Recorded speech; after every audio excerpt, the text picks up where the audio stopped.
Olá, nesse vídeo falarei das inelegibilidades infraconstitucionais, as quais estão elencadas na Lei Complementar 64/90.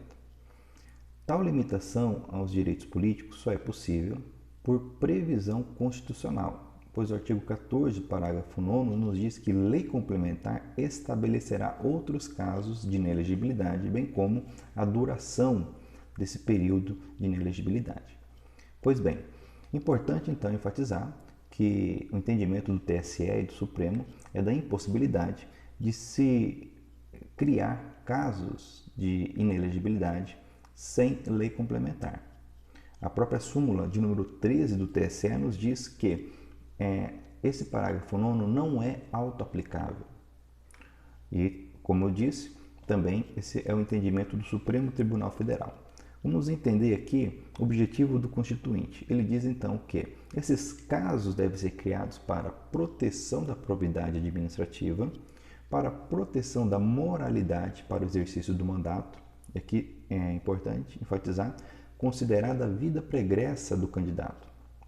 Então isso deve ser levado em conta. E ainda a preservação da normalidade e legitimidade das eleições, que é um princípio do direito eleitoral. Contra a influência do poder econômico ou abuso do exercício de função, cargo ou emprego na administração pública. Ok. Importante ainda enfatizar que essa inelegibilidade não pode ter caráter perpétuo, imutável. Possui um prazo. Bom, a Lei Complementar 64 ela foi alterada drasticamente pela chamada Lei da Ficha Limpa, a Lei Complementar 135 de 2010, a qual alterou o prazo de inelegibilidade de 3 para 8 anos e trouxe então a possibilidade dessa inelegibilidade já ocorrer com a condenação por órgão colegiado e não mais apenas quando do trânsito em julgado, conforme a redação original da lei complementar. Pois bem, essa alteração foi questionada no Supremo Tribunal Federal. Posso citar aqui duas ações diretas de constitucionalidade, a 29 e a 30, e também a ADI 4.578. O Supremo, em todas elas, declarou constitucional a lei da ficha limpa. Bom, é importante ainda dizer que existe um tipo penal na Lei Complementar 64, que é o previsto no artigo 25, que nos diz que constitui crime eleitoral a arguição de inelegibilidade ou a impugnação de registro de candidato feito por interferência do poder econômico, desvio ou abuso do poder de autoridade. E aqui está a questão, deduzida de forma temerária ou de manifesta má-fé. Então, para impedir que alguém utilize a própria lei complementar de forma temerária ou com má-fé para atrapalhar as pretensões políticas de alguém, nós vemos aqui esse cuidado do legislador ao instituir esse tipo penal que é de menor potencial ofensivo, pois a sua pena é de detenção de 6 meses a 2 anos. Vou falar agora das hipóteses de inelegibilidade previstas nessa lei, ainda que de forma dinâmica, não vou me debruçar sobre cada uma delas, mas o artigo 1º traz esse rol e ele é dividido em incisos. O inciso 1 traz as inelegibilidades para qualquer cargo, possuindo 17 alíneas, ok? Sendo a mais importante, que eu vou mencionar daqui a pouco, a linha E. O inciso 2 traz situações de inelegibilidade para cargos de presidente e vice-presidente, com 10 alíneas. O inciso 3 para governador e vice-governador, inciso 4 para prefeito e vice-prefeito, o inciso 5 para senador, o inciso 6 para deputados, tanto federais como estaduais, e o 6 para a Câmara Municipal. E normalmente esses incisos vão fazendo remissões aos incisos anteriores, de forma que temos acumulação de casos de inelegibilidade. Como eu disse, então vou falar um pouco da linha E, que inclusive está sendo alvo de uma ADI, interessante ADI, que com a decisão liminar agora em dezembro no Supremo Tribunal Federal. Vamos lá. Diz a linha E do inciso 1 do artigo 1º que são inelegíveis para qualquer cargo os que forem condenados em decisão transitada em julgado ou proferida por órgão judicial colegiado, desde a condenação até o transcurso do prazo de 8 anos após o cumprimento da pena pelos crimes. E aí existe um rol de crimes nessa linha E que possibilitam então essa inelegibilidade. Importante fazer aqui uma comparação e até mesmo para evitar confusão com a situação de suspensão de direitos políticos. É sabido que o artigo 15, inciso 3 da Constituição traz a seguinte determinação, que qualquer condenação criminal, inclusive no caso de crimes de menor potencial ofensivo, até mesmo contravenção penal, independentemente do tipo de pena, qualquer condenação transitada em julgado ocasiona a suspensão dos direitos políticos até o cumprimento da pena. O que não se confunde com a situação da linha E, que primeiro gera inelegibilidade, mesmo sem trânsito em julgado. Segundo, não é para qualquer crime, mas para um rol específico. Terceiro, tem um prazo de 8 anos, por até 8 anos após o cumprimento da pena. Então, na prática, nós podemos ter a seguinte situação. Imaginemos que alguém, então, seja condenado por um órgão colegiado ao crime de roubo, crime esse que está na linha E, elencado. Ele é condenado em segunda instância a, vamos supor aí, 6 anos de prisão. A partir de então, ele já está inelegível. Ok? Muito bem. Até o momento que ele cumpre a pena, a partir desse cumprimento da pena, até 8 anos, ele está inelegível. Então, suponhamos que dessa decisão do órgão colegiado até o trânsito julgado tenhamos 3 anos. Então, ele está inelegível há 3 anos. Uma vez transitado e julgado, ele fica com os direitos políticos suspensos, enquanto cumpre a pena. Nesse exemplo, 6 anos.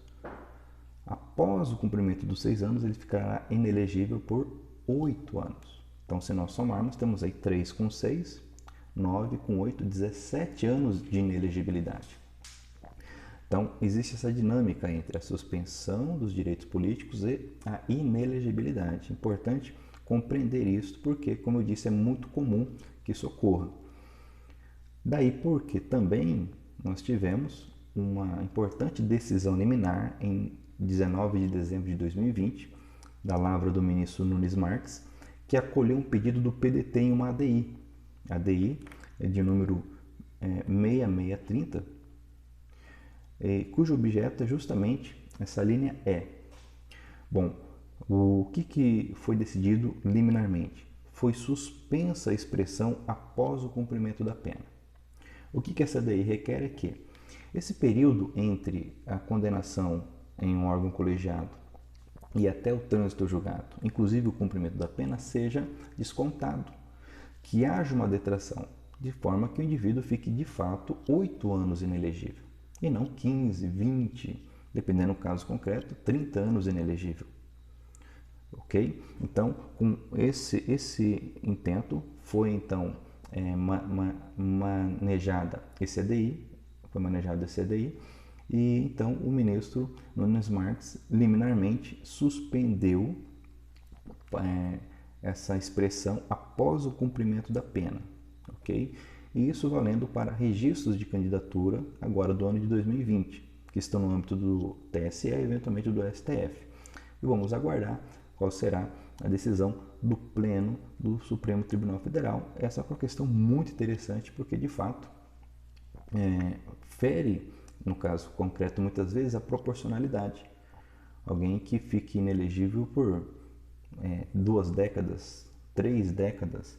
Então, isso precisa ser realmente analisado com calma e estamos no aguardo dessa decisão definitiva.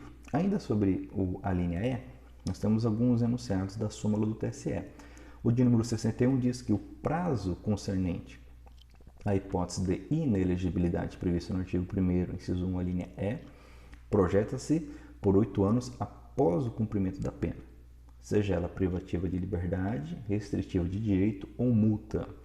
E aqui é muito importante, esse enunciado é comentado em outro vídeo, mas rapidamente compreendermos que no caso da multa é preciso que haja o pagamento da mesma, para só após o pagamento começar a correr esse prazo de 8 anos de inelegibilidade, ok? Muito bem. Importante ainda, essa inelegibilidade é um efeito secundário da pena. É importante compreender isso, porque, por exemplo, no caso de eventual indulto presidencial, essa inelegibilidade não é afastada. Tanto que a súmula 631 do STJ diz que o indulto extingue os efeitos primários da condenação, ou seja, na pretensão executória, mas não atinge os efeitos secundários, penais ou extrapenais.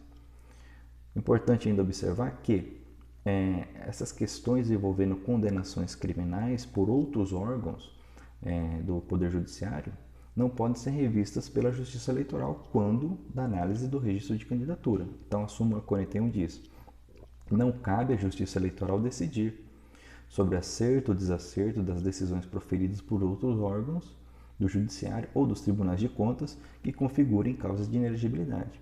Então, em eventual ação de impugnação ao registro de candidatura, a Justiça Eleitoral não vai entrar no mérito se a decisão foi correta, se não foi correta. Ela não é revisora de decisões de outros órgãos do Judiciário. Acerca da prescrição penal, é importante ainda entender que não compete à Justiça Eleitoral, em processo de registro de candidatura, verificar prescrição, seja da pretensão punitiva ou executória. A Justiça Eleitoral não analisará essa situação, ok? Não cabe a ela declarar a extinção da punibilidade de pena imposta por outro órgão do Judiciário. Súmula 58 do TSE. E a 59 nos diz que o reconhecimento da prescrição da pretensão executória pela Justiça Comum não afasta a inelegibilidade, porquanto não extingue os efeitos secundários da condenação, conforme eu já dito. Ok? Pois bem, ainda sobre a lei complementar, fechando aqui a linha E, importante ainda nós falarmos do parágrafo 4º que diz que essa inelegibilidade não recai sobre crimes culposos, crimes de menor potencial ofensivo e nem crimes de ação penal privada, o que mais uma vez difere essa situação da prevista no artigo 15, inciso 3 da Constituição Federal, que traz situação de suspensão de direitos políticos.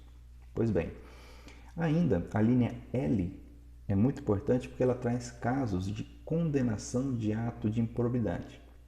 Então nós sabemos que a Lei 8.429 de 92, ela traz efetividade ao que está previsto no artigo 37, parágrafo 4º da Constituição, que prevê a punição por atos de improbidade administrativa.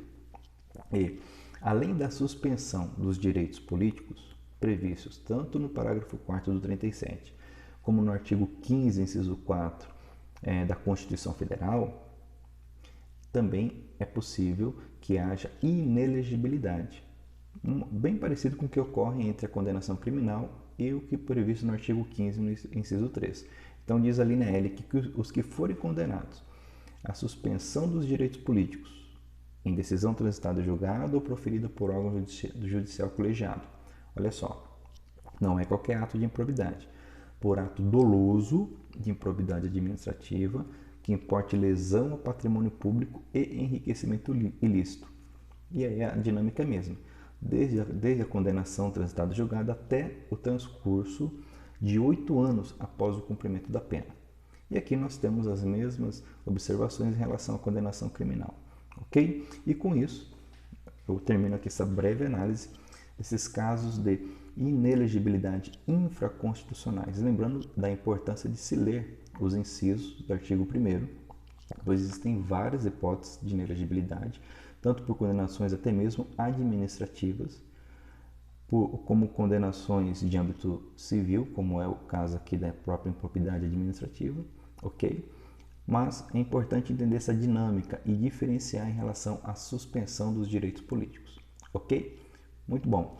Se você gostou desse vídeo, então não deixe de curti-lo, comentá-lo e também compartilhá-lo. Obrigado por se inscrever no nosso canal. Estamos sempre compartilhando conhecimento com o intuito de aprendermos mais e falando sobre direito eleitoral e também sobre os enunciados dos tribunais superiores. Ok? Muito obrigado e até o próximo vídeo.